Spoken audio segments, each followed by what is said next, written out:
which almost nobody did. I emphasized on that in order to chip properly, you wanted to keep your hands tight.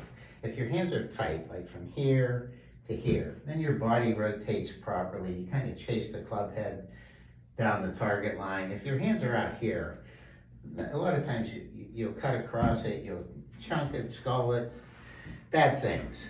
So how do we translate that into our full swing? Because basically that hand position that I recommended for chipping is where you want your hands to be for a full swing.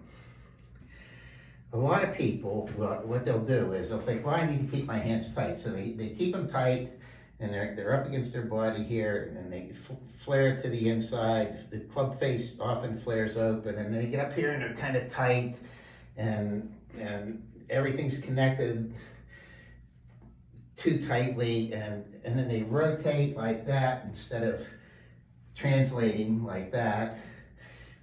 If you do happen to hit an occasional really good shot from that position, and you can, but typically what will happen is your hands will get stuck, face will be open, it'll go way right, or again, your body will rotate instead of translating, and you'll come over the top of it, pull it dead left, top it, bad things. So how do we get our hands where they need to be?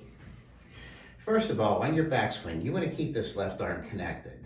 So don't take anything I'm going to say here as being let this left arm drift. You don't. If you take it back square, if you take the club back square, you keep this left arm anchored on your chest, and you do that, okay? You want to gain width. You don't want to be tight like that. Even though it's relatively the same position, the first one is more like that. You can even take it a little bit outside, like that. See how my arm's still connected here, but my hands are away from my body.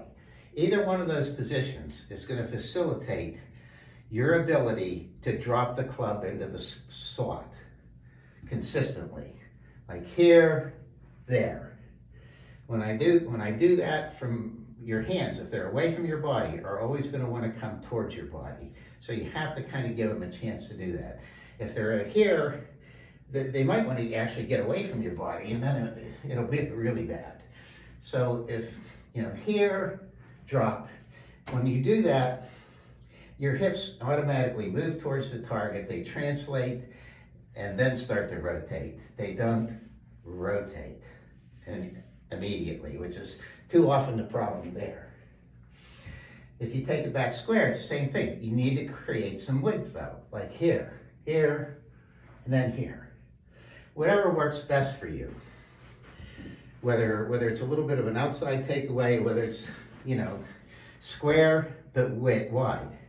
And notice when I do that with either one of these, like there, my club head is still outside my hands. You don't want it to be like that.